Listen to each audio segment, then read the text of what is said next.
What's going on, everybody? VitalSyntax here, and this is the 4th episode of the Armory, which is a series where I go over different kit setups for Battlefield 3 that are designed by you guys in the comments of the previous episode. So if you'd like a chance to have your kit in the next episode, then feel free to leave a comment down below with the primary and secondary weapon you'd like to see, along with attachments, specializations, or any other requests that you might have.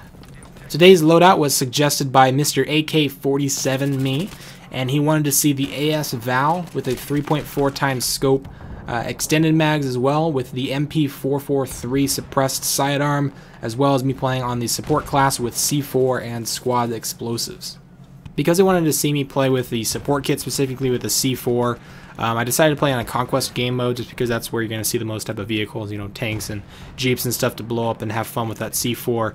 And I also decided to play on Canals. This is one of my favorite Conquest maps, and I don't think, yeah, we're just playing normal Conquest. This isn't the Conquest large variant, so we've only got 3 flags to worry about. So the AS VAL has been one of the kind of underdog weapons that have been changed quite a bit since the original release of Battlefield 3. They've added the extended mag attachment that allows you to get the 30-round magazine instead of the default 20, which is a huge thing, because the magazine is just so small in this thing, and it has a 900-round fire rate, and those two don't really mix well together because you're just gonna, you know, burn through ammo super quickly and not have any left. That's also another good reason to play with a support kit, because you can, you know, drop yourself ammo and of course drop your teammates ammo. Now, this gun is an all-kit weapon, meaning you can use it in any class: the support, assault, recon, or engineer, doesn't matter. And that's kind of one of the unique properties about it, is that you can, you know, take something like a recon class where it's, you know, normally supposed to be paired with a sniper rifle, and you can run around with a fully automatic, essentially it's a submachine gun that kind of gives you more firepower up close and in medium ranges than a sniper would. Now, on the support side of things, you're going to be sacrificing, you know, your belt-fed LMGs like the M249 SAW or the M240B, but you are going to get a lot more mobility, and you're going to be a little bit more accurate, because without a bipod, those LMGs are really kind of useless on the move. You really need to lock them down to one position. Yeah, you can, you know, somewhat get medium range and close range kills, but and the ASVAL really isn't the best long range weapon or medium range weapon. It's definitely a best close range weapon, just because of its you know, high fire rate and somewhat high damage. But this thing is definitely going to be able to be a little bit more effective, I think, on the move than a light machine gun would be. This gun also has the fastest reload out of any primary weapon in the game, which I guess is one of the positive sides. You know, you have the really low magazine size at 20 rounds, and you have the really high fire rate.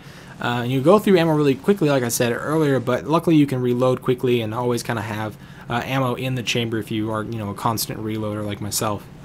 As far as optics, he wanted me to use a 3.4 times scope, which I don't know if this is necessarily the best attachment for optics. I would probably recommend using the red dot sight or the Cobra sight, because the ASVAL really isn't a long range weapon. I think it's more of a medium and close range submachine gun, or a carbine almost, that you would see in the engineer class. And I think, you know, having a little bit smaller or a little bit lower magnification scope like the Cobra, the red dot, or even the holographic sight would be a little bit better suited for this weapon. And the extended mags, I think, are a no-brainer. I mean, you really have the extended mags or the laser sight. And laser sight, I guess, can be useful. This gun's already excelling at close range. I don't really think you need that extra accuracy of hip fire. And the fact that you can have a 30-round magazine instead of a 20-round is just, I think, so key. So I would always recommend using that extended magazine. It also has a built-in suppressor that you can't swap out for a different attachment, so you're stuck with that. But I think it is kind of a cool, unique aspect of this gun once again. Unfortunately, since you do have a suppressor, it does have one of the lowest muzzle velocities in the game. That basically means that the bullets travel slower through space, and it's really cool that Battlefield has this ballistic type of mechanic that kind of gives you a more realistic feel to the gunplay. But just keep in mind that with the AS VAL and a couple other guns, that you really need to kind of lead your targets if they're moving, especially at longer ranges, because you're not going to be able to hit anything because those bullets are traveling so slow. And if you're not leading them, then you're just be shooting behind them. He wanted me to use the MP443 suppressed sidearm, and I think he was going for a more of a covert type of class here. He's got the suppressor on the AS VAL is built in, obviously, as well as the suppressor on the sidearm.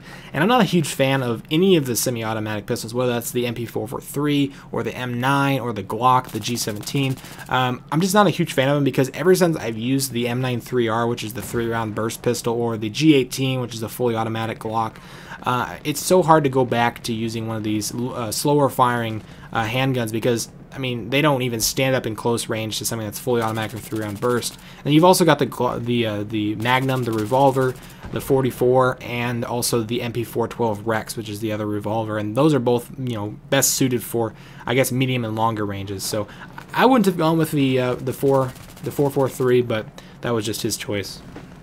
The support class in general, I think, is one of the least played classes, not just for me, but for a lot of people. And I think part of that is because I think it needs a buff. It's one of the classes in this game. I think that and the recon class kind of need some type of boost in their gear and their setups, because looking back at Battlefield Bad Company 2, which I think had the best balance so far for a Battlefield game as far as the different kit setups go, the recon class, for example, had the C4, which, you know, played a huge role for the recon class. Now the recon class does have the spawn beacon, which is really important in game modes like Rush or, you know, something like that, where you're trying to progress through a series or a set of different objectives. But that C4, not having that and giving that to the support class, I mean, it kind of, maybe it makes more sense from a realistic standpoint, but as far as balancing goes, I like the recon having the C4 a little bit better. But back to the support class. In Battlefield Bad Company 2 as well, the support class was originally the assault class, and they had the assault rifles and they had the ammo. And then they switched it up, so now the medic class in this game is the assault rifles and the health, and the support class is the LMGs and the ammo. So they kind of switched the LMGs and the assault rifles, the ammo drops and the health drops. They kind of switch those, and I think they should switch it back. I don't expect them to, but hopefully with the next iteration of Battlefield, obviously Battlefield 4, they've already announced that. I think they should switch the ammo over to the assault rifle class and the health and defibrillators over to the support class, even if it doesn't make, you know, sense from a realistic standpoint. I think it's a better balancing mechanic. Alright, so just to summarize, I think the AS VAL is kind of a unique weapon. It's not necessarily one of the best weapons, but it's a unique weapon in the sense that you can use it with a bunch of different classes, a bunch of different kit setups, and you're not really restrained to one class. I wouldn't really recommend using this in place of an assault rifle for the assault class, because I think the assault rifles in this game are just, you know, the best guns all around. But if you're using it as a support class, or if you're using it as the recon class, I think that's really the best two options, because as a recon, you're stuck with a sniper rifle unless you're going to throw on a shotgun or one of these submachine guns or PDWs like the AS VAL. So I think it's a valid choice if you're, you know, in a closer range engagement, but you still need that equipment that the support class offers, like the C4, or the recon classes offer, like the spawn beacon and the tugs, or, you know, radar motion sensor type of thing. So anyway, that wraps up episode 4 of the Armory. Thanks again to Mr. AK47 me for submitting this kit setup, and remember to leave a comment down below on this video if you have a kit setup that you would like to see in the next episode. Thanks for watching, guys, and I'll see you guys in the next episode. Peace.